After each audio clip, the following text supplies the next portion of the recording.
unjuk pepodo paduka Kanjeng Eyang Sukalima. Melewetes wae gimbal manyar-manyar. Ya ngger Gathotkaca wis ndak tampa gawe bombong ing rasa. Ora liwat pangestu kumaragake tampan ana Cah Bagus. Kok tutuki ndasku. Ngapa? Ora sakakean rembug kowe iki mangestoni ora nek mandine babar pisan. Kewajibanmu ri palungguhan iki cerita apa? Cerita wiwit kowe teka ana negara Ngamarta nganti saiki men Kakang Gatut ngerti karo lelakon sing sak tenane. Nalika semana negara Ngamarta ketekan daya-dayahe Kresna ngrembug ilange jimat Jamus Kalimasada. Kresna paring dawuh lamun Kalimasada cinidra dening Si Abimanyu Janaka mangkat Werkudara nututi Kresna ya arep nungka kedadak ning alun Pethuk karo Satpol PP loro. Antarja karo Antasena takoni Kembang Jaya Kusuma Ranggawa Cakra ora duwe. Banjur Kresna diajar karo sing jenenge Antarja gandeng sejatine kuwi pone yangger. Mula aku sambat lole. Sing gedhe pangapuramu Gathotkaca sing mitah karo adimu Abimanyu mbahmu Sukalima iki nggih. Koko Prabu Ndarawati nitik sampun juga ranggenipun mangsah semedi kula pitados mesti kemawon paduka sampun pikantuk pangsiting Bathara. Monggo kula aturi paring dawuh baya wonten pundi cale Kalimasada Koko Prabu. Yayi Arjuna wonten dawuh. Kadangipun Kakang Yayi Puntadewa meninggih kados pundi Koko Prabu. Nadyanto mawali-wali anggen kula nyuwun pitedah kalian Gusti ingkang Maha Mirah.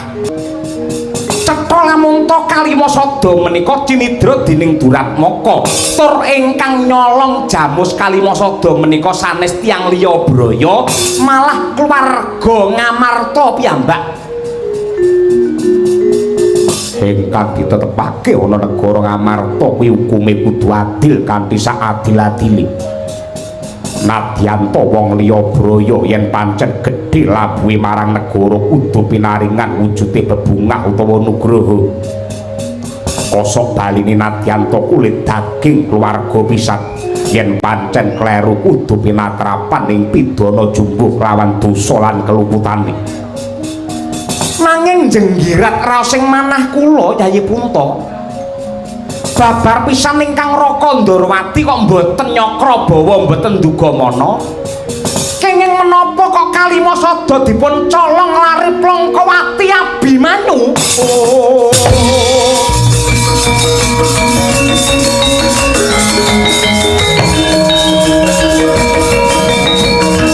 Werkudara, apa? Gunung dhuwur kae kena diunggahi, segara jero kena dijajaki bali. Atine menungsa sapa sing ngerti? Mula jaman sing wis maju kaya ngene iki Siadi kudu waspada, kudu teliti lan ngati-ati nyawang karo gelare kahanan. Yen disawang pancen Abimanyu kae kaya bocah jujur, kae bocah kendel, bocah meneng, bocah lugu. Ning atine Abimanyu kepiye apa Yayi Werkudara ngerti? Sing ngerti rasane menungsa ki ya mung sing nglakoni, wong nyawang akeh klerune lamun nentokake. Mergo Ndarawati ki ana. Ndarawati ki ana. Bocah enom sandangane iki sarwa kebaing tata krama. Rina wengi sabane papan panembah, sabane papan pangibadah. Saben-saben nindakake panembah mesti mapan ana ing papan panembah. Limang wanci ora keri mesti ana ing masjid. Glegen wae ngucap alhamdulillah ning kocapo bareng sepi wong nyolong kotak amal ngene enak lho ning kuwi. Mula aja gampang percaya karo lagake menungso. Malah ri palungguhan samangke kula nyuwun prisa dhumateng Yayi Puntadewa. Kok Abimanyu anggadhe patrap ing kados mekaten mbok menawi wonten bab ingkang sinandhi antawisipun Yayi Punta kaliyan Angkawijaya. Samangke ingkang Rayi Puntadewa dados kemutan. Saksampunipun Abimanyu nampi wahyune ratu nenggih wahyu widayat kaliyan wahyu cakraningrat. Kula nate paring dawuh dumateng Abimanyu binjang menawi Bharatayuda menika kelampahan mongko Pandhawa antuk jaya Abimanyu ing badhe kula jumenengaken dados ratu wonten negari Ngastina. Kula nate janji mekaten dumateng Angka Wijaya Kaka Prabu. Lah mbok menawi bab menika ingkang dados underane perkara. Inggih janji Paduka Yayi Puntadewa badhe ndadosaken Abimanyu mongko dados ratu wonten negari Ngastina ingkang rinten dalu tansah gumana musik wonten raosipun si Abimanyu. Mongko Abimanyu menika lari enem, watake bocah enom menika mboten sabar. Ngapa ngenteni bar Bratayuda? Iya yen Bratayuda Pandhawa menang, yen nganti kalah njur piye? Upamane Pandhawa menang ana Bratayuda, ya yen Pandhawa isih eling karo janjine yen nganti lali kepiye? Merga para nom-noman mliginipun Abimanyu sampun apal. Watake para pejabat, watake para pimpinan, anggere janji akeh laline. Menika dados menawi saking petang kula Abimanyu menika nyidat margi golek dalan sing kepenak. Ngopo ngenteni Bratayuda? Aku ngerti keringkiane para Pandhawa mapan ana ing Kalimasada. Lamun to Kalimasada ndak colong, Pandhawa bakal ngrantes, Pandhawa bakal ringkih kelangan pakem, kelangan gondelan. Yen Pandhawa kabeh wis tanpa daya karinggulingke ratune Ngamarta Abimanyu iki awit wonten paribasan. Oh, kana kok? Kana. Arjuna.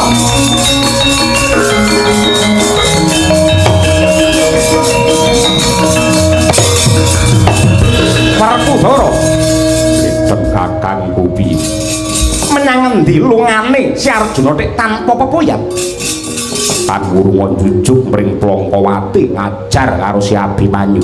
Iki negara hukum ora kena tumindak sageleme dhewe.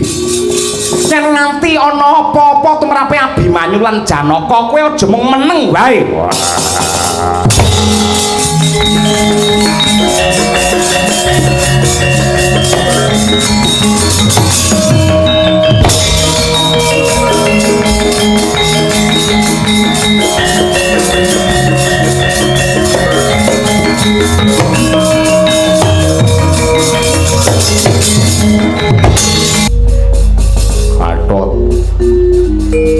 Kawula nuwun wonten timbalan ingkang adhawuh Rama Kyai sembah pangabekti kula kunjuk Rama Kyai Jodipati.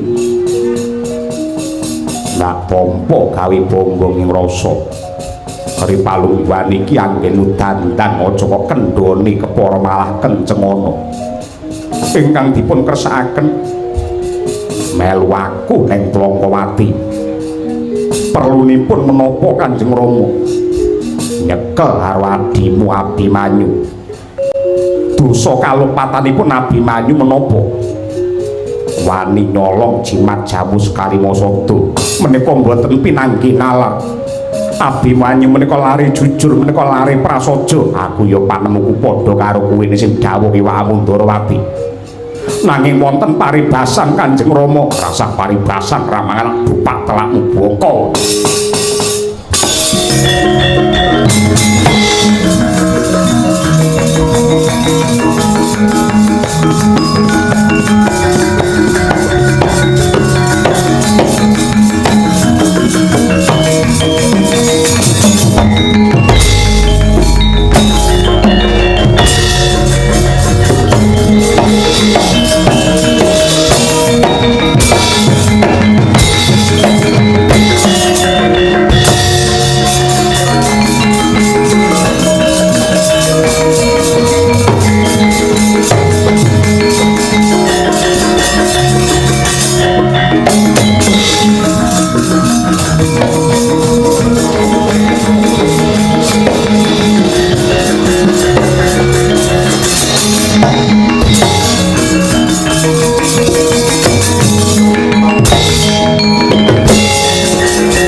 Becik Antasena kelawan Antareja. Mara gage pangestune Wak Amundarawati tampanana cah loro. Perkara bagi binagi ketemu mburi, saiki ayo Wandarawati petung karo Antasena. Petung bab apa? Nuwun sewu. Gandeng anggenku seba ning pasewakan negara Ngamarta mau kuwi mapan ana ning jaba nganti ora cetha lan terwaca sing dirembug ana setinggil mau apa. Mula ripalungguhane iki aku nyuwun dawuh, iki mau wose piye Wandarawati? Antasena piye? Mbok menawa ripalungguhane iki negara Ngamarta nembe nampa pacoban sarta pandadaran saka Hyang Agung. Nanging kowe kudu ngerti carane pangeran tresnani karo titahe kuwi ora kok njur diuja apa kekarepane dikabulake, ning carane tresnani mesti akeh dianakake pendadaran lan ujian. Pancen kaya mengkono. Lah banjur gandeng cenenge. Nah, ripalungguhan iki Ngamarta kelangan geden. Maknane kelangan geden, jimat jamus Kalimasada ilang. Ilangi dicolong maling. Malinge dudu wong liya ning keluarga. Sapa? Bocah Plongkowati si Abimanyu. Abimanyune dhewe. Iya. Masa iya. Mula kang mangkono gandeng ripalungguhan iki ramamu Werkudara wis jumangkah marang Plongkowati, pamanmu Arjuna budal bakal nyekel marang Abimanyu. Antasena Antareja aja keri gawe, ayo budal bareng karo wong Wandarawati marang kose. Ora perlu kesusu kaya apa, engko bari ya tetep subuh iki ora. Yen pancen Wandarawati paring dawuh lamun to sing nyidra Kalimasada Ki Abimanyu, dasare Wandarawati apa? Lho, cetha lamun to wangsite dewa. Dewa ngendi? Dewa Kayangan. Kabeh dewa ning Kayangan, renek dewa ning komplek. Kok kanggo sik lek ora tak kon omong aja omong to kowe. Angger omong mesti elek mun ora. Dewa Kayangane apa Kukulun Bathara Guru Suralaya, apa Kaindran Bathara Indra, apa Argadana Bathara Brahma. Suralaya sapa? Bathara Guru paring dawuh piye marang Wakresna? Panjenengane paring dawuh lamun to sing nyolong Kalimasada ora ana liya kejaba si Abimanyu. Yen pancen kaya mengkono dina iki Wakresna tak aturi jagongan karo Kakang Antareja. Lho, lah kowe bakal menyang endi? Aku nyuwun pamit bakal munggah Kayangan Suralaya. Perlune ketemu karo Bathara Guru. Yen wis ketemu, aku bakal takon karo Bathara Guru apa pancen Bathara Guru paring dawuh ngono tenan lamun to sing nyolong Kalimasada Abimanyu marang Wakresna. Yen pancen bener ngono tenan, rasah wong liya aku sing sago ngajar karo Abimanyu. Ning kosok baline, yen aku takon karo Bathara Guru mongko Bathara Guru ora paring dawuh apa-apa, apa kira-kira Wakresna wani nampani kanepsane Karang Taruna Kemiri. Kowe bakal munggah Kayangan ketemu Bathara Guru. Olehmu munggah Kayangan besok kapan? Dina iki uga. Puluh tekan ning Kayangan ora bakal kowe ketemu karo Bathara Guru. Sebabe mergo Bathara Guru dina iki nginep ning Tlaga Ngebel. Mudharar. Kan opo? Posisi kan? Oke. Suwi ora posisi. Ayo, kula posisi ya ngono.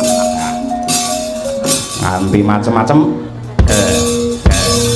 nganti neka-neka kowe arep ilang tata kramamu. Ngopo kowe? Mboten napa-napa. Kowe arep ngantem aku to? Kok ngertos lah ayang-ayangmu kok ngarep ketok iki. Ayo lungguh. Nggih. Ayo budal Antasena. Engko sik. Men cetha, men gamblang, men atiku ki ora ragu-ragu. Jane panjenenganmu kagungan jejuluk Sri Bathara Kresna. Maknane Kresna ki apa? Mergo sok-sok ning pawiyatan ning sekolahan ki ana pitakon sing kaya ngono kuwi, sing bocah ora iso njawab, wong tuane ya bingung. Kresna ki tegese apa? Kresna ya. Kresna ya.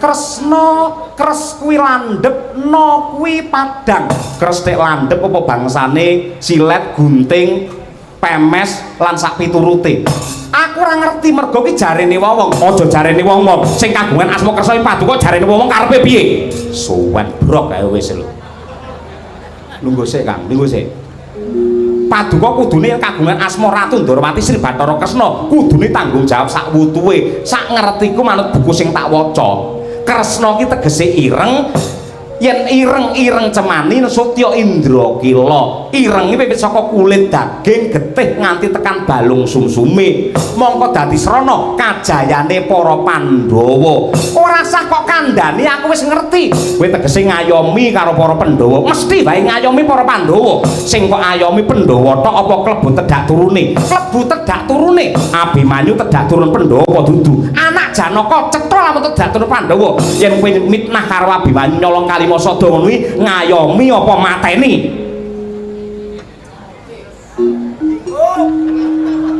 kowe ora nggawa rokok mboten Kang pinarak mriku ya piye wis ngene wae tinimbang aku malah suwi malah pekewo karo Ndarawati yen pancen Paduka ki Kresna sejati endi cakramu endi kembang wijaya kusumamu Antasena kelawan Antarjuna biyen pun Ndarawati nate paring dawuh marang ramamu Werkudara Njodipati menungsa kuwi ora sampurna merga kadunungan lali dosa kelawan ina saka semengkanipun Ndarawati praptana negara Ngamarta lah kok dadi gaman loro ki mau keri ana kraton Ndarawati kae Antarja meneng ae piye cekeleni kae lho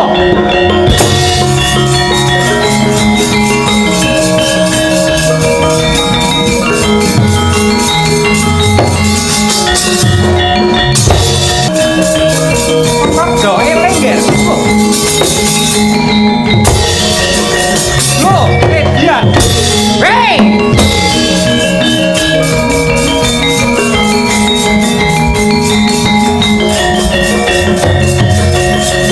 Aduh, yuk. Antarja. Aja, Ger.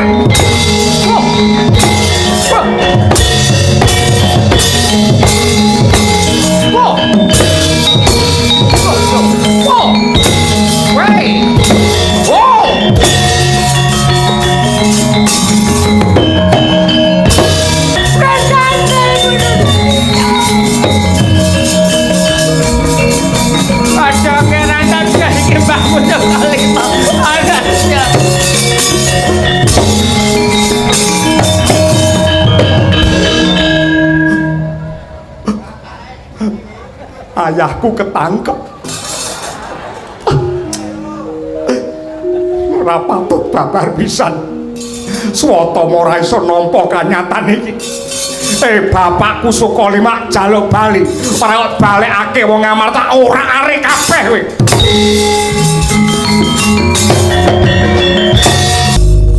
dasar para nyata Bambang Haswa Suta Utama Haswa kuwi jaran Suta ki anak utama ki apik kuwi anak jiaran sing apik lambemu kowe nyimpang ngiwa utawa nengen bapak kok jaluk balak gawa kondur marang Sukalima kowe tak wene bocoran bapakmu enteng-entengi 20 taun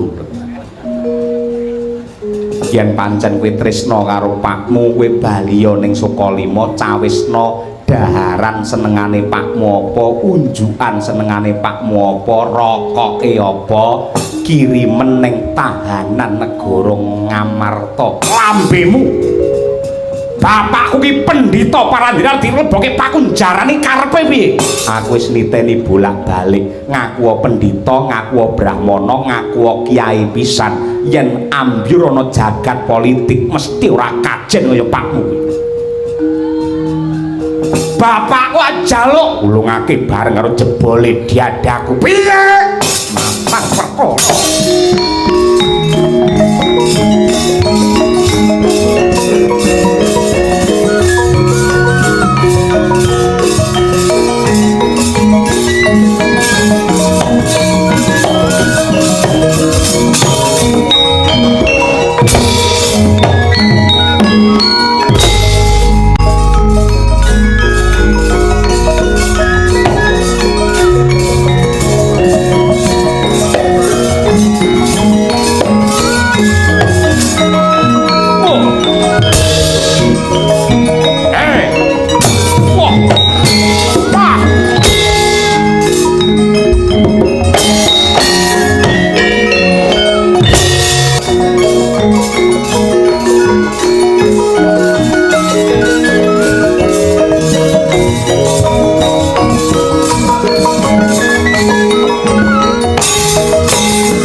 diadam wae.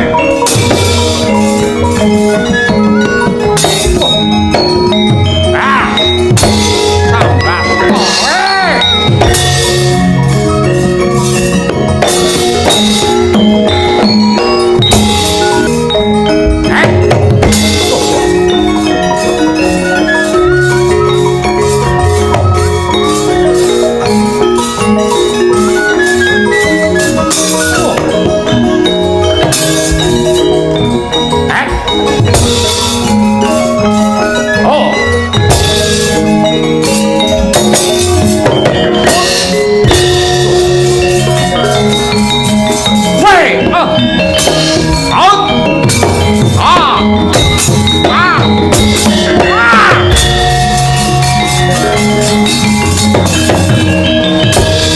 Kahanan ki lamun ta saya peteng lan dedet adate padange enggal teka. Antasena mung bisa nyuwun marang Purbane Hyang Agung muga-muga lelakon sing kebak prahara nimbrung ana negara Ngamarta muga ndang entuk usada merga ana paribasan. Masuk.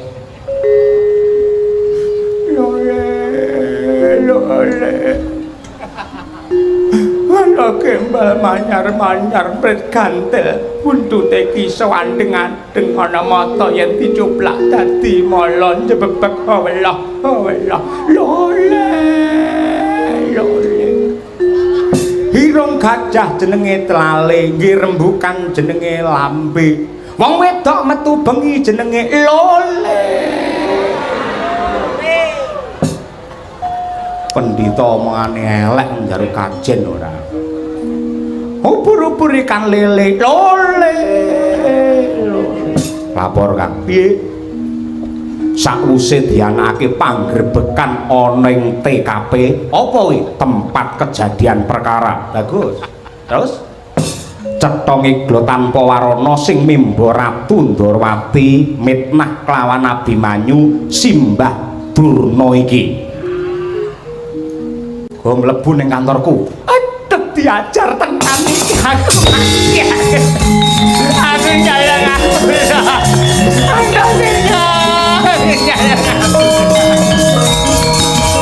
Aku gagal luput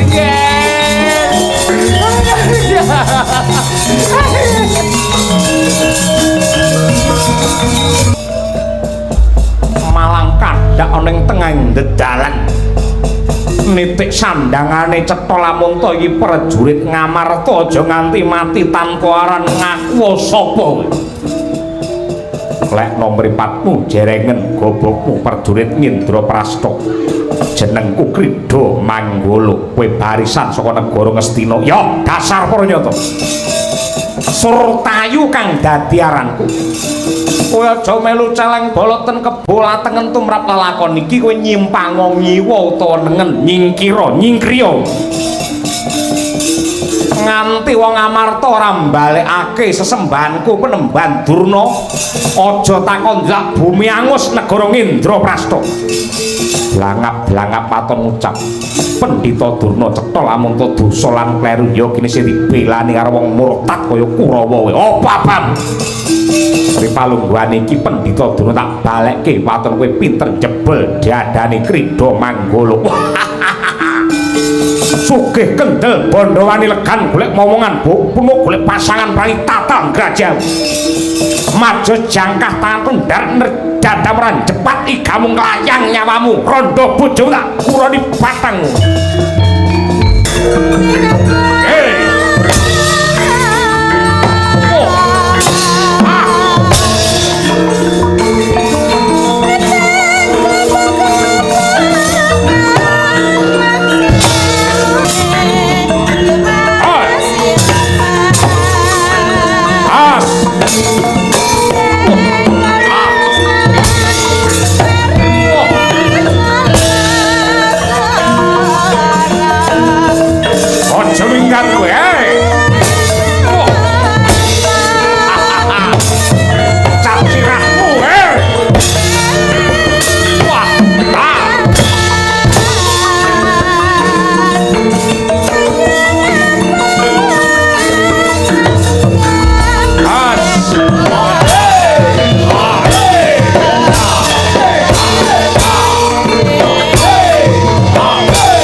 aja minggir.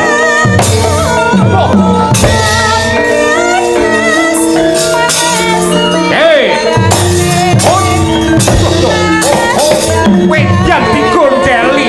Hei.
Perkara ya mung Simbah Durna.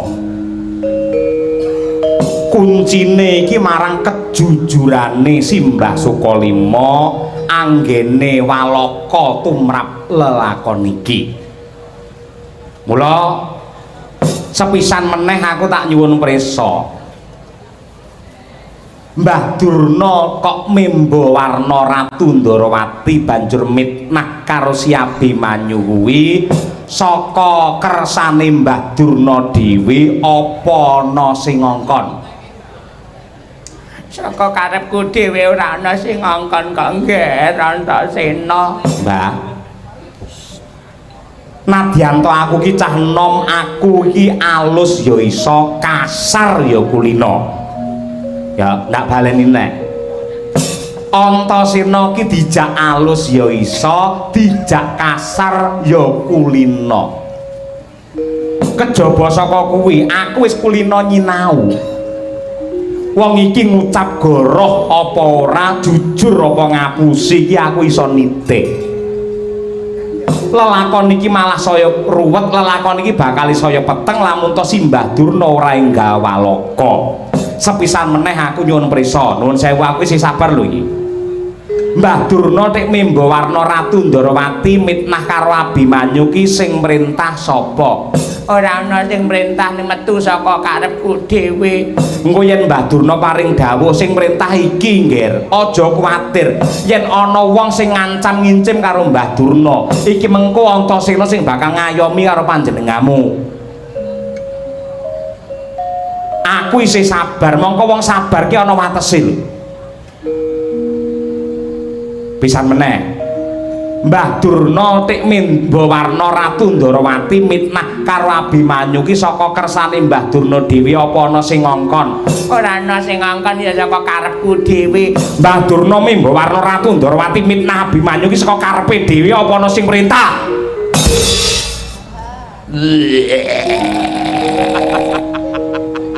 Malah mutah ning kantorku iki.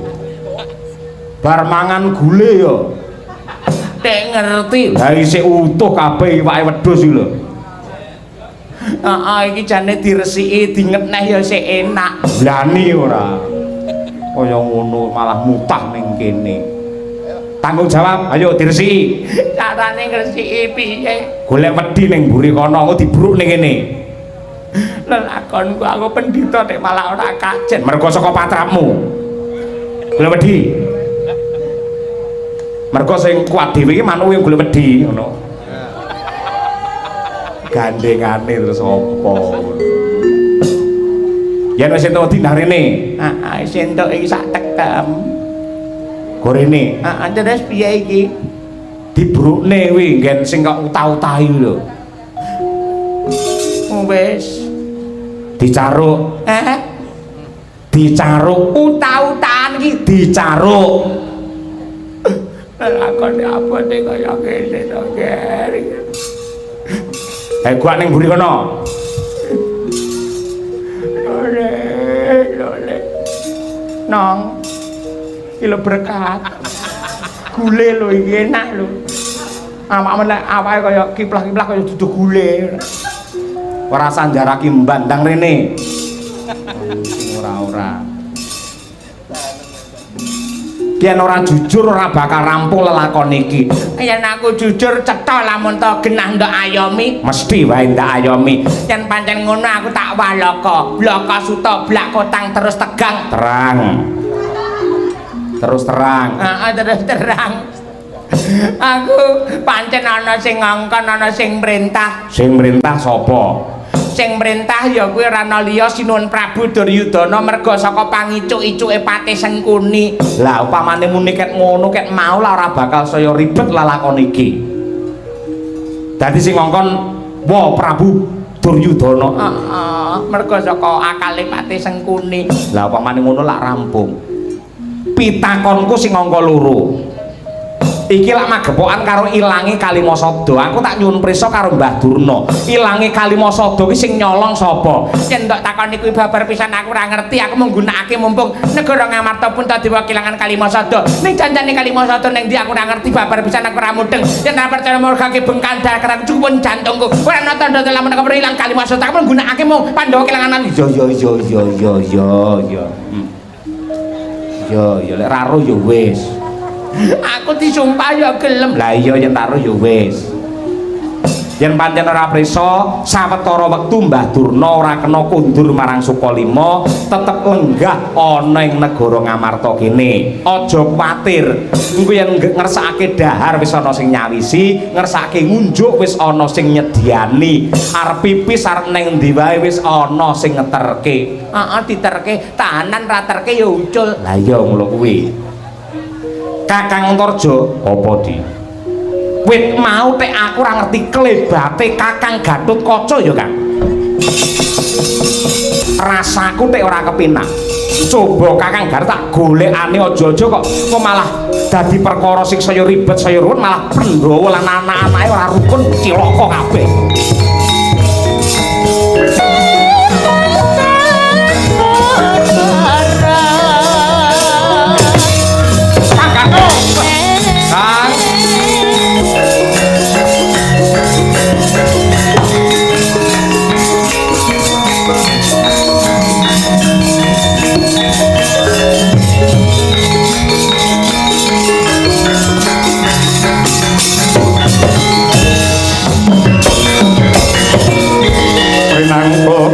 Kempet dosa ngreknaning bawana ya si tukang walang ati Kang Gatut Dimas Antasena kepiye sak sawang katon sumengko pengawak Bajra Sigra kang mawa gita semuning Gimbal wigati. Kakang Gatut arep tindak ngendi? Ngestokake dawuh Rama Kyai Werkudara bakal budhal marang Plongkowati. Lho, perlune ngrangket marang Abimanyu. Lupute Abimanyu merga wani nyolong anane jimat Jamus Kalimasada. Sik, Kakang Gatut wis ngerti apa durung sing Memba Warna dadi Ratu Ndarawati ndakwa marang Abimanyu? Sing tok karepake piye? Lah kowe iki kumpul karo kancamu to, Kang. Men ngerti nek kabar apa wae men mudeng ngono. Bareng saiki wis dadi wong kondang, dadi ratu, dadi wong sugih, lali karo kancamu ngene iki ya kowe. Apa kowe ra kelingan biyen iso nalika pilihan Ratu Pringgondani sing mubeng ngedum kaos serangan fajar ki aku lho, Kang.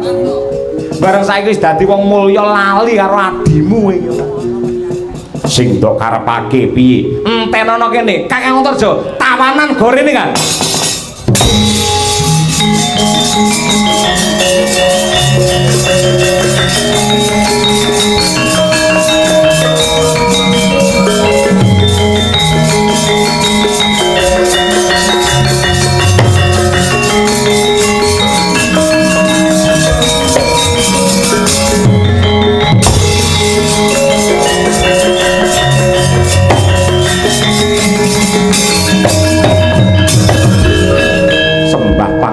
Kula kunjuk pepodo paduka Kanjeng Eyang Sukalima. Melewetes wae gimbal manyar-manyar.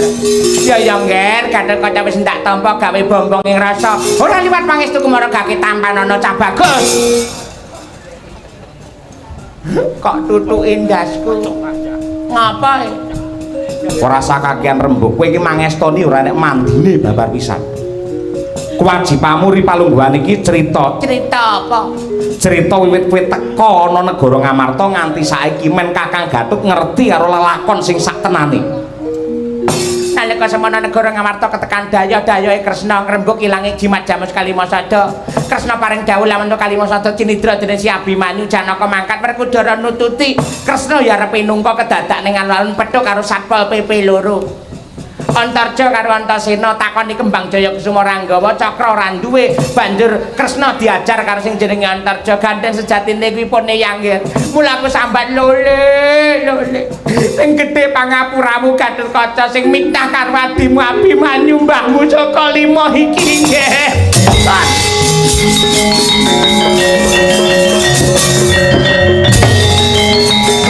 Kakak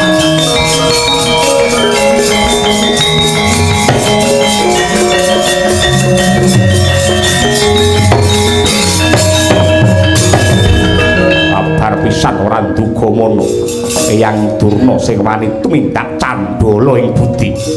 Mula yen nganti kowe wani ngajar karo Abimanyu, kowe sing getun kedurung tembe urine, Kang. Banjur palungguhan iki aku kudu kepiye? Kanjeng Rama Werkudara ning endi?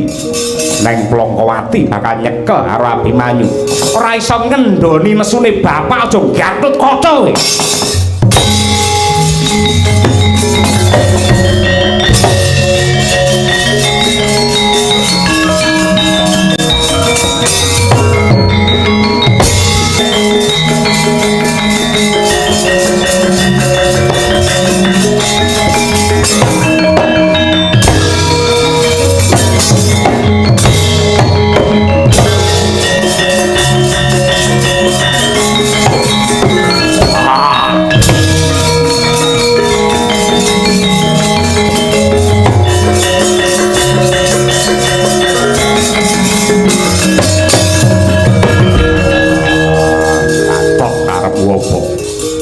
Pangapunten Rama Kyai badhe tindak dhateng pundi?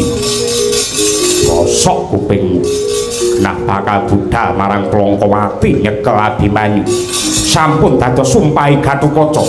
Sinten kemawon kang badhe ngrangket Abimanyu musuhe Gatotkaca lambemu.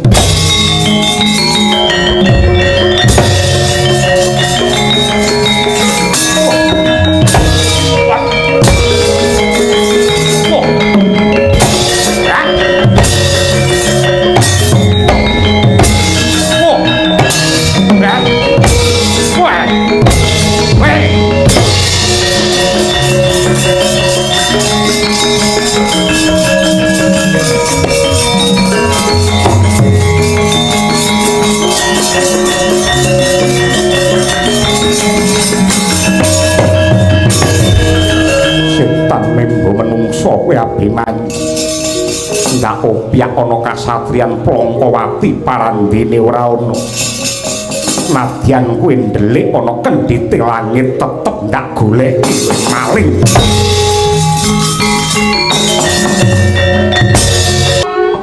anggon musuhan ana ing kasatriyan Madukara kawula inggih Kanjeng Ibu Wara Sembadra wilujengis kala niring sambi kula anggen kula sowan sembah pangabekti kula mawantu-wantu kunjuk jan bagus ndak tampa gawe renaning driya nuwun sewu Kanjeng Ibu Wara Sri Kandi bekti kula katur Ibu tobat putraku wong jan nika Abimanyu ndak tampa ora liwat pangestunipun Ibu Mara Gage Tampanana kula kawula ninggih Gurawalan anggen kula mundi mugi andadosaken jimating gesang kula Abimanyu nadyan to akeh jejiban pakaryan sarta kewajiban tumraping satriya kaya jeneng sira sing kudu ndok tindakake nanging sak bisa-bisa kaya ripalungguhan iki longgarna wektumu selakna wancimu anggenmu tilik marang kahananipun Ibu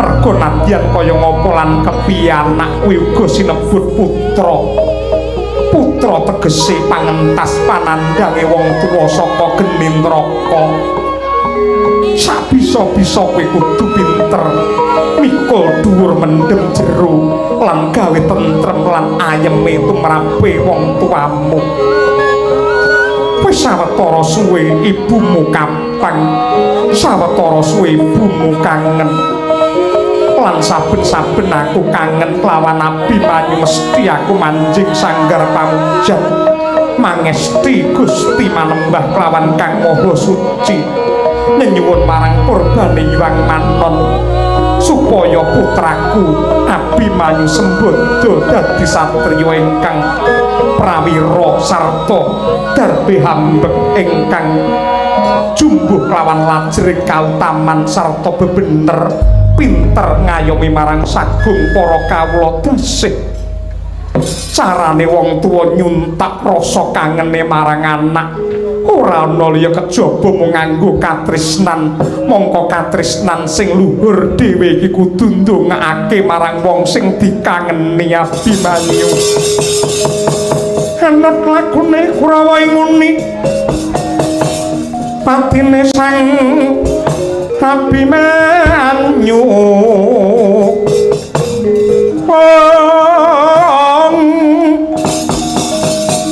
kena ing citra tandya sang Setyaki menyat ngadeg ngambil sandata sarusa mentang langkap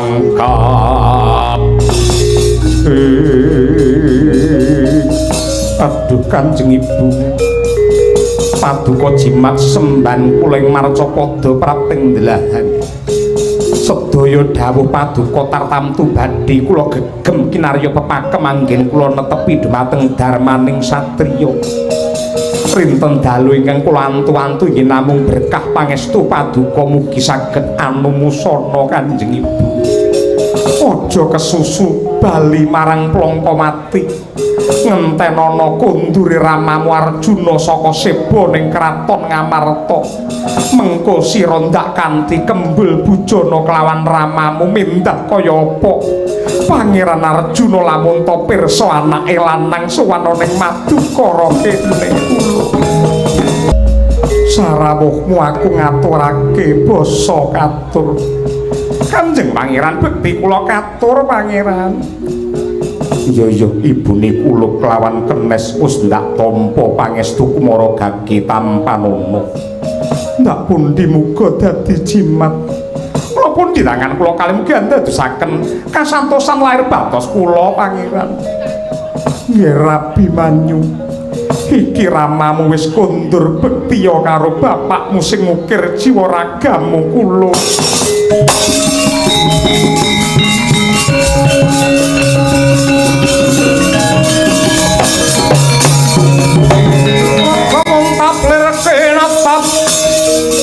Supaya sinipi saja bang mawinga-winga wangis netra kocak ngundar hampir idep nyomangala cakra praupan brabak banang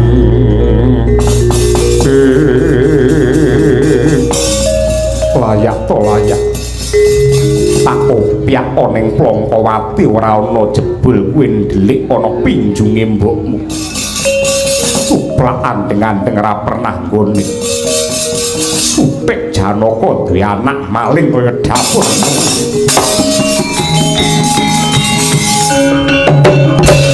pangeran kaya kene pangeran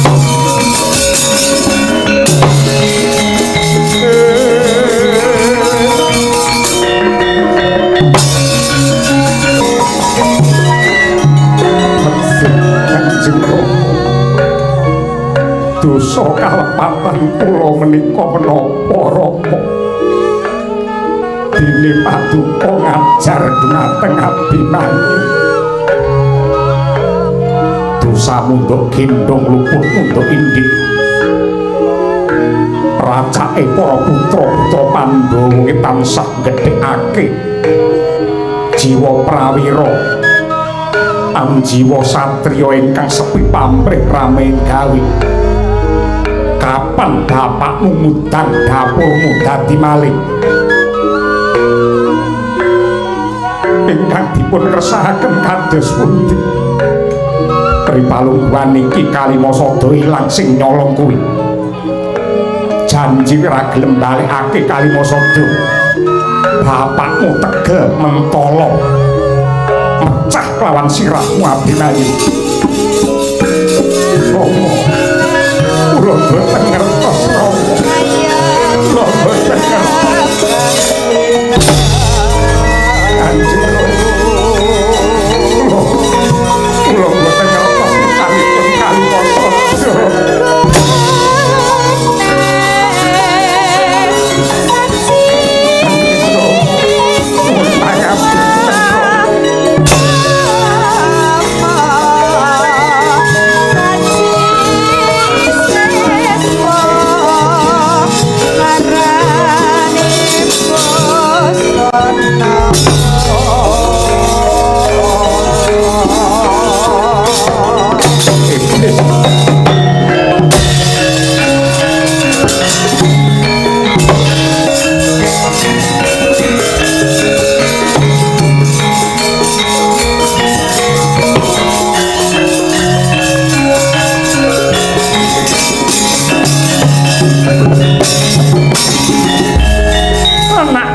Abimanyu nganti godres getih siramu kaya mengkono dijempalani kelawan ramamu dosamu apa Cah Bagus Sangka Wijaya Kanjeng Ibu Wara Sri Kandi kula mboten rumaos dosa kula mboten rumaos lepat kenging menapa dening Kanjeng Rama kula dipun dakwa nyidra Kalimasada pangeran kebangetan iki bocah jujar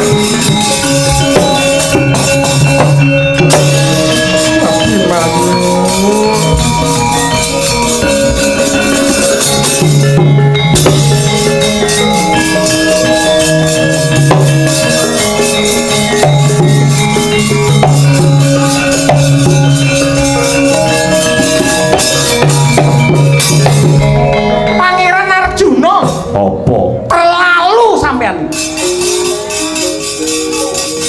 ing atase anale ngajar nganti kaya ngono godres getih bentet bathuke ora mung tak bentet bathuke yen perlu tak pecah sirahe apa dosane Abimanyu Murang tata wani nyidranane Kalimasada padha karo nyempyokake banyu letuh ana praupane Janaka. Kae bocah jujur yen kowe mbilani karo anakmu kowe padha karo potet. Cuprakan dengan ora pernah nggone. Aku ora wedi karo kowe. Aku ora wedi karo Raden Janaka nadyan to. Srikandi mbiyen bisa digdaya bisa ditekan uragan mergo meguru marang Raden Arjuna. Ning ripalungguhan iki kepeksa aku wani karo kowe, ora wani karo janakane, ning wani karo tumindase ora ndalan. Ayo tandingana aku karo Srikandi. Maju apa ora ngarsa kowe? Walit. Minggato kowe padha karo potet. Potet apa? Aku ora trimo nadyan Abimanyu ora sing ngetokke aku, ora sing ngandhuki aku. Nek tanggep kaya anakku dhewe, panjenengan wong tuane kejem kaya mengkono. Lah nyawamu sapa sing bangkit?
Kondang kalah malah babar wirang. Sepiro ajine Arjuna lamun tok gelut karo bojone dhewe. Rupama menang ora memper. Mesti wae aku gila, mesti wae aku mundur. Mergo Srikandi perang nyakari ngrawuhi. Misuh-misuh ngidoni pisan. Ning kowe mbelani wong kleru. Negara iki hukume sama beda dana dendho. Nadyan to wong liya yen gedhe labuhe kudu pinaringan nugraha. Keluarga bojo anak yen kleru kudu dipidana. Tibani pusaka angin mbuh tibamu Srikandi.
Digdaya memper bayi umur setahun wae digodhog ning Candra Dimuka ora mudar ning aja gembelo sirah mule gebrak ajiku Bandung Bandawa sombuh tibamu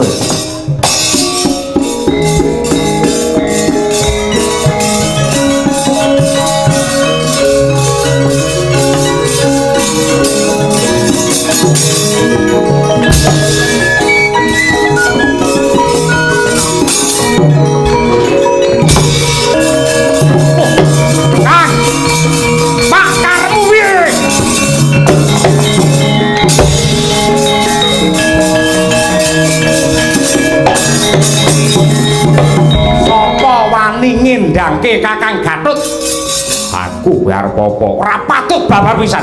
Kae wong bener mbelani marang kejujuran menawa kendangne karmu piye? Ora idep yen kowe mbelani ak padak sak dosamu. Aku kepeksa wani karo kowe. Dene apamu? Ayo maju tungkak ndasmu dhisik aku.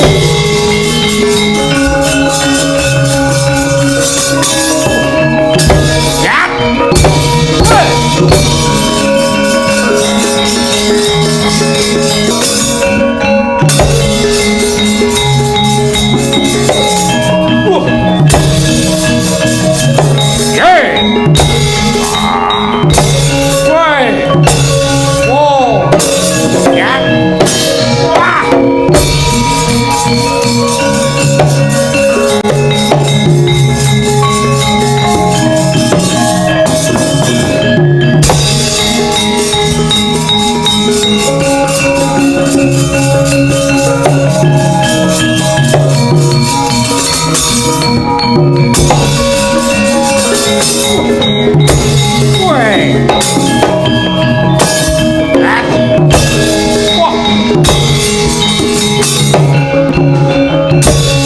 Sewu Kakang Mas Werkudara apa dene anakku Antasena menawi ngantos kelajeng-lajeng anggenipun panca bakah saged kula wastani bacok-bacok landesan dengkul sing dibacok tugel dengkule katutantas sebabe apa nek kaya mangkono sadiwu nyuwun pangapunten Kakang Mas Werkudara dereng prisa sinten to sejatosipun ingkang mimba warna dados Ratu Ndarawati mitnah dhumateng Abimanyu sing tok karepake kepiye Antarja tawanan gorene lho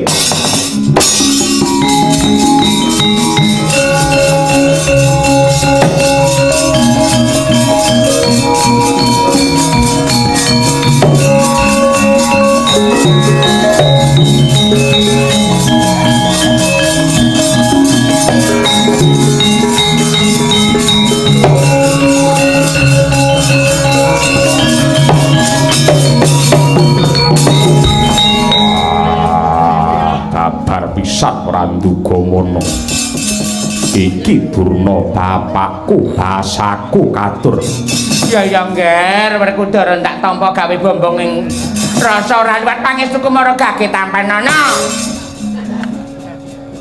ora sah mangestoni cerita gage ndang diwiwiti nalika semana negara Ngamarta ketekan daya-dayae Kresna krembuk ilange jimat jamus Kalimasada Janaka mangkat Werkudara nututi merga Kresna paring dawuh sing ndakwa ya kuwi ora ana liya si Abimanyu sing nyidra wujude Kalimasada Kresna nututi ning alun-alun Pethuk karo sing jeneng Antarja karo Antasena takoni Kembang Jaya Kusuma ora duwe cakra ranggawa Kresna banjur diajar karo Antarja gandeng sejatinipun bapa mula sambat lole sing gedhe pangapal Ramu Bima sing memba warna Ratu Ndarawati mitnah Abimanyu ki pendhita to kalima iki nggih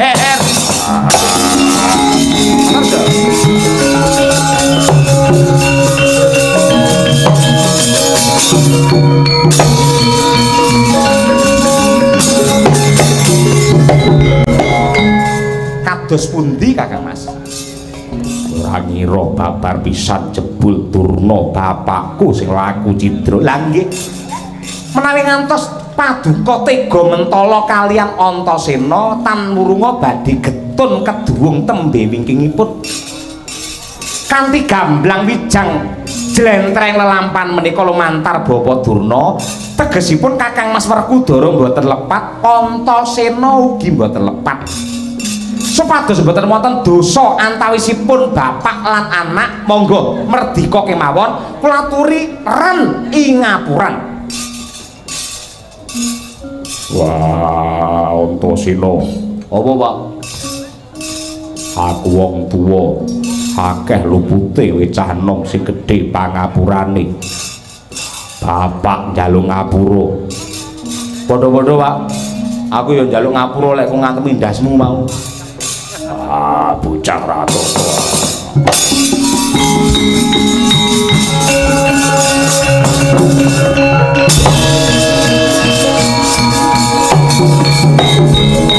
mosok nggih Kakang saestu Kakang Mas babar pisan dadi Abimanyu ora kleru mboten lepat mongko ripalungguhan iki Sri Kandi ndak kendhangake Sembadra karo Abimanyu lunga paduka kedah ingkang tanggal jawab karena ingkang ndadosaken keluarga ing negari Ngamarta geger kados mekaten menika nggih jengandika ingkang miwiti bojoku anakku tak golekane dhisik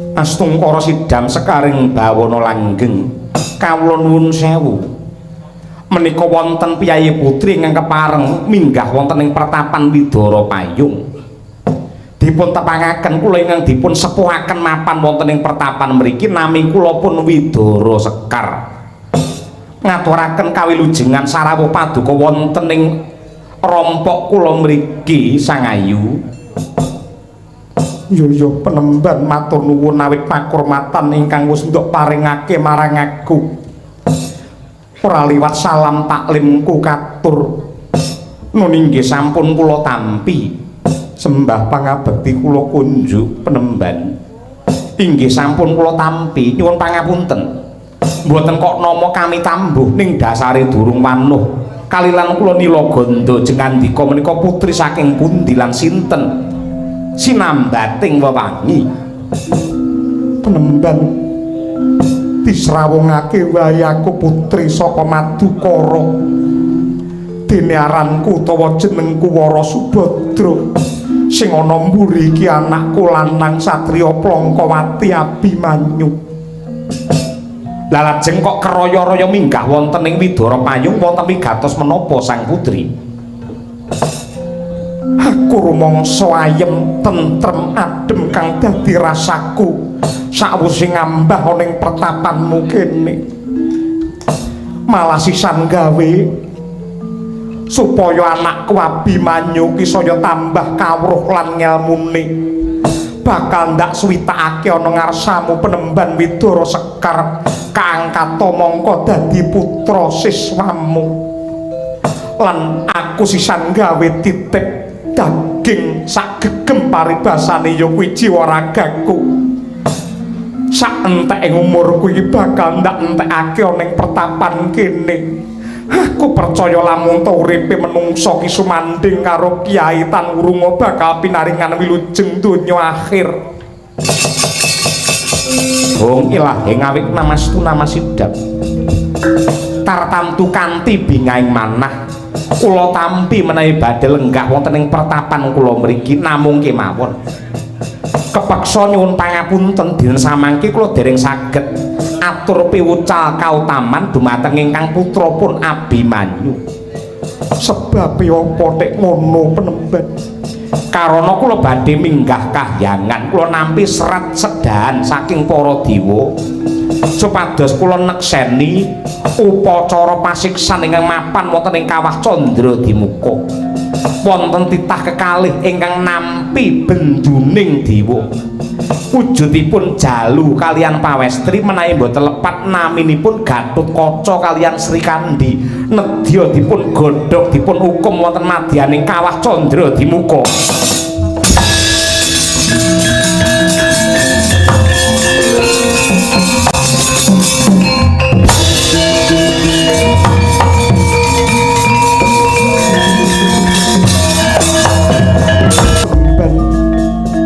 mesti kaget kang dadi penggalihmu lan aja nduk gerba lamun to patrape anakku Abimanyu ninggal tata krama merga mergitik rasaning Abimanyu mula banjur oncat tanpa pamit kok mekaten nalaripun kados pundi sing nduk dawuhake wong loro ya kuwi Gatotkaca kelawan Sri Kandi wisih kulit dagingku keluargaku Sri Kandi kuwi adikku wadon, Gatotkaca ki anakku, pulunan utawa ponakanku. Mula banjur Abimanyu brabat mesti bakal munggah kayangan gugat marang panguwasaning dewa. Mongko yen nganti bocah kuwi eneng apa-apa tan wurung aku sing dosa. Ndak aturi lenggah sing prayoga sing ndak suwun malah pangestumu. Aku tak ngetutke anakku lanang Abimanyu munggah kayangan.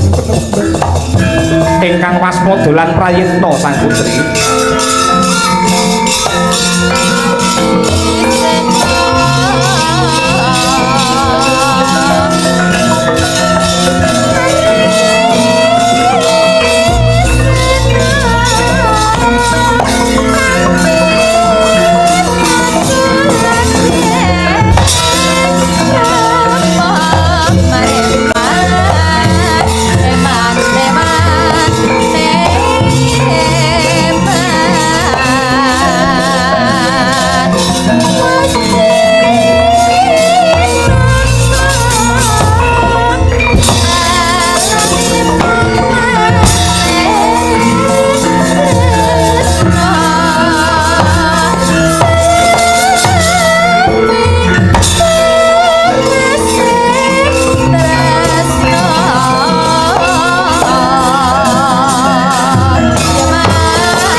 Ngudane arum-arum ngendanu ngawiyat. Wayah dudu wayahe. Cetha lamun iki bocah Plongkowati Abimanyu sing munggah kayangan. Inggih lakar kados mekaten paduka pukulun Bathara Indra. Ya, ana wigati apa Abimanyu? Nyuwun pangapunten kula namung badhe nyuwun adil dumateng para dewa. Adil piye sing ndok karepake? Ing atasipun Kanjeng Ibu Sri Kandi Kakang Mas Gatotkaca menika mboten dosa mboten lepat. Kenging menapa kok dipun siksa wonten madyaning Kawah Candra Dimuka kula mboten trima pukulun. Kedahipun para dewa menika kewajibanipun ngayomi dumateng sagung para titah. Mboten kok malah damel rekasanipun para kawula. Kuwi dudu perkaramu. Iki kabeh perintah tunggal saka sesembahanku ya kuwi Kanjeng Rama Pukulun Bathara Guru. Nadyanto mekaten kedahipun dipun pilah lan dipun pilih. Mingkema lambemu mboten badhe mandheg anggen kula ngundamana dewa.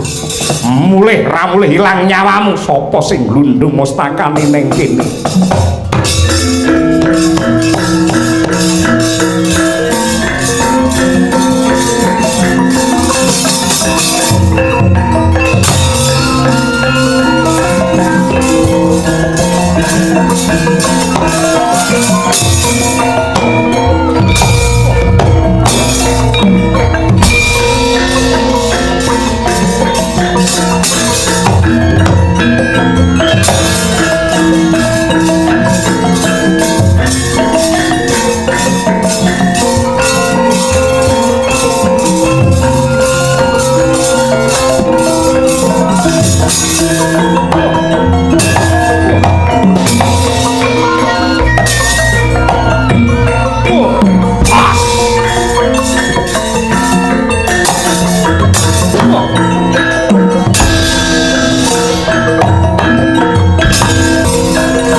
babar pisan orang legi walamun to pinjer babah kaya mengkono.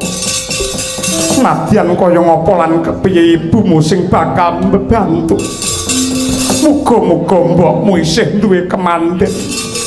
Kowe tak langkai bisa luwih digdaya meneh Rangka Wijaya.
Abimanyu mandeg kowe aja gawe gendra gawe kisrana madyaning Kahyangan Suralaya. Kowe dewa sapa? Bathara Sambu ilang nyawamu.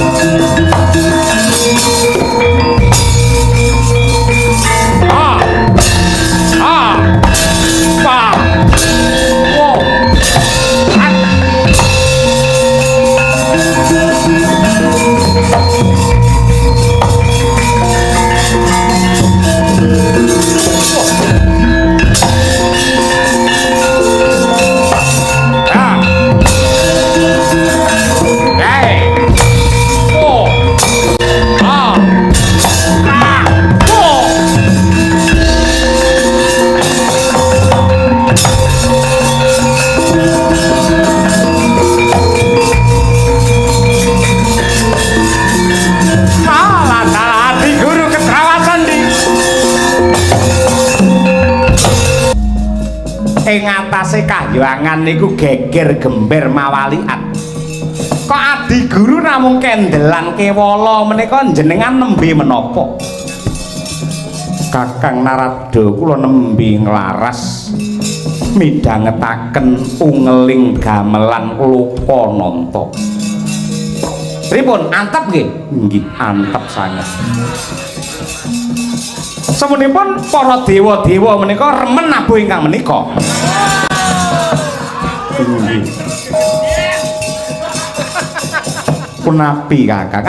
Ngaturaken ketiwasan wonten alun-aluning para dewa ing repat kepanasan di.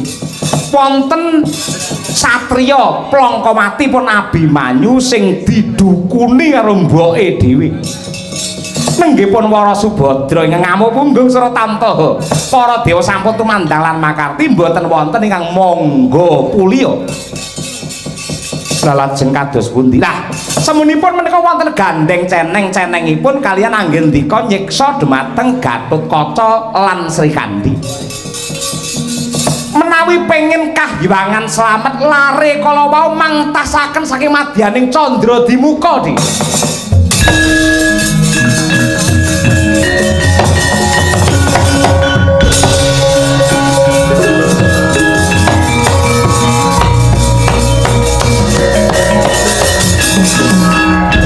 Bekti kula konjo bukulun, sungkem kula konjo bukulun. Iya Srikandi kelawan Gatotkaca wis ulun tampa. Kepiye kahanan kita sakwuse mapan ana madyaning Candra Dimuka? Kon inggih wontenipun namung adem ayem tentrem jenjem permanem tanpa benten kalian kula boten wonten panandang bungulun. Dalah. Bola bali bocah yen tanpa dosa nadyan digodhong wonten madyaning Kawah Candra dimuka parandene mboten tumama. Inggih Kakang Narada. Sri Kandi kelawan Gatotkaca. Nadyan ta dewa kuwi kuwasa nanging panguwasane ora kinarya gada nanging malah gedhe asihe dewa kelawan menungsa.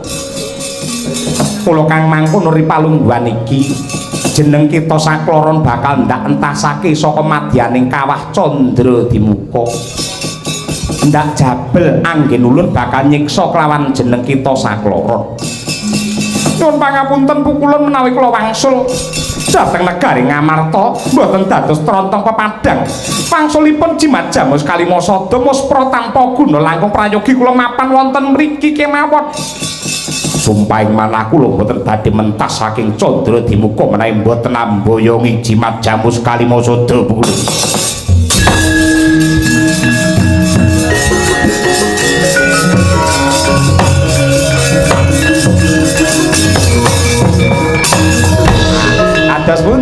Kados pundi? Lare kalih menika mboten purun mentas menawi mboten boyong wujudipun Kalimasada. Mangka kula ngertos ing ngasta Kalimasada. Jika adik. Bila saking menika Kalimasada menika wonten gamelanipun niki mawon niki. Sri Kandi kelawan Gatotkaca. Purhanana yektine ulun ingkang anjabel Kalimasada saka regemane Puntadewa. Kok mekaten menika nalaripun kados pundi? Yektine ulun mung ngemutake marang warga ing Ngamarta. Wis cetha pratela lamun ta Kalimasada iki kinarya paugerane bangsa dasaring negara pakeming kabeh para kawula. Nanging Kalimasada ingkang isi 5 perkara siji ya kuwi bab panembahing kawula marang Gusti, angka 2 rasa kamanungsan welas asih, angka 3 rasa panunggal, angka 4 ya kuwi kawicaksanan. Yektine ora ditindakake dening warga Ngamarta satemah adil kang warata pungkasane ora bisa njedul. Kalimasada ki mung diapalake ning ora diamalake mungguing bebrayan agung. Ripalungguhan iki Kalimasada ndak paringake bali marang jeneng kita Sri Kandi. Ning syarate matura marang Puntadewa lan sumrambahe warga ing Ngamarta supaya bali marang jati diri kang sinebut ya kuwi pakeming praja jamus Kalimasada.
Sapodo temiling hang olati puspita medhemindah kang warni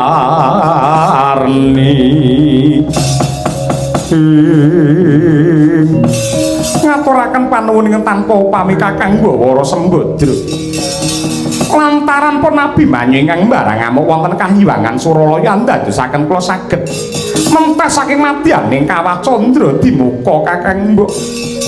Syukur bagi sewu yen pancen kaya mengkono sing jenenge dulur kuwi tega larane ora bakal tega patine Sri Kandi. Nanging saking pangestunipun Kakang Mbok Sembadra malah ripalungguhan samangke kula saged amboyongi wujudipun jimat Jamus Kalimasada. Lah banjur sing nyolong sapa? Mboten dipun colong nanging dipun jabal dening pukulan Bathara Guru samangke sampun wonten regeman kula. Kakang Mbok Sembadra nek prisa kula mapan wonten ing Kawah Candra Dimuka. Mergo aku dikandhani karo pendhita pinter tur dasare Jatmika saka pertapan Widara Payung ya kuwi Resi Widara Sekar. Yen kowe pengen weruh ayo tak tudohi malah apike akar kowe men tentrem rasane suwita ning kono wae.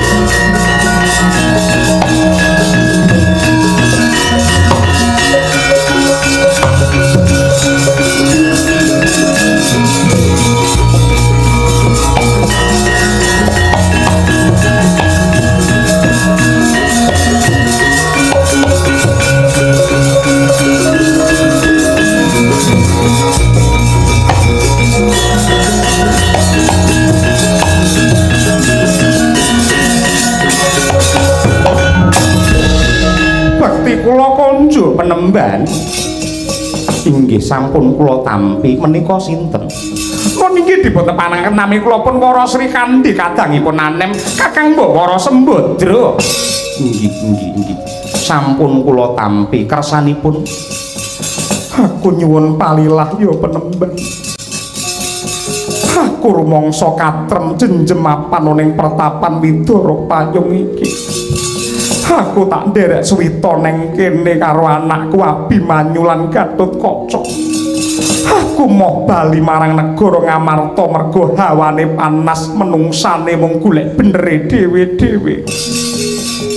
Menawi mapan wonten mriki monggo kemawon ning wonten pilah-pilahipun kakung kalian kakung yen putri nggih kalian putri. Para putri pinarak wonten wingkingipun pacrabaan. Iya.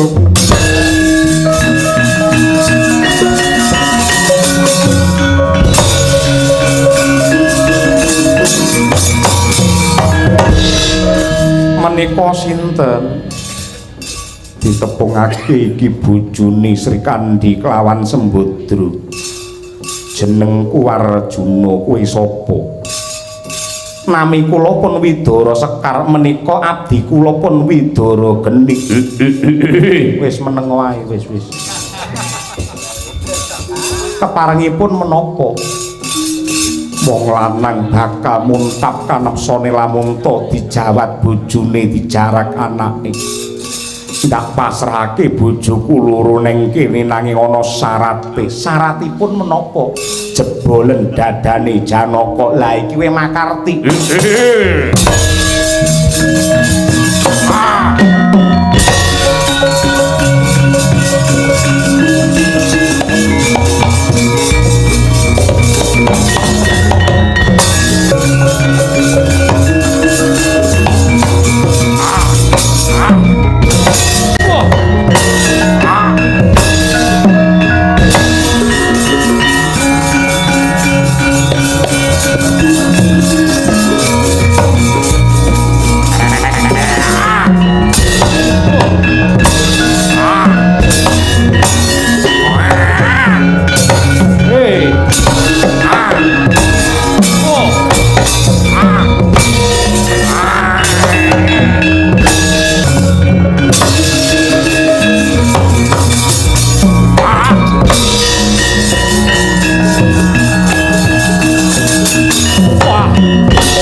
Pisan Kakang Patih Udawa inggih Raden Arjuna ingkang dadi denawa ki mau panjenengan inggih Raden.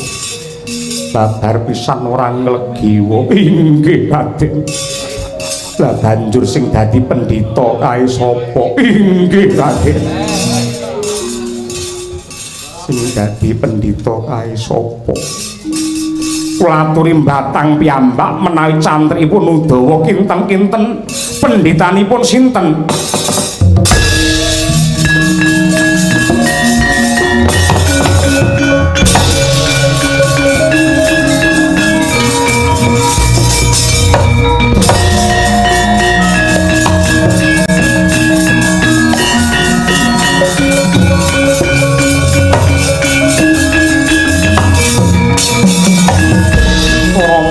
Jayamrata gerbuten aku. Ayuh Raden Arjuna kowe wis nyirnake putra siswaku kinasih ya kuwi Widara Geni. Utang wirang nyaur wirang tang pati nyaropati. Monggo menawi badhe mejahi dumateng Janaka kula pasrah jiwa raga penemban. Tek mringkus kaya dudu jiwa satriya sebab apa? Kula ikhlas lahir batin menawi paduka ingkang mejahi sebab apa? Menawi kula pejah sami kemawon dipun sampurnaken dening pepunden kula Ndrawati. Welah Arjuna.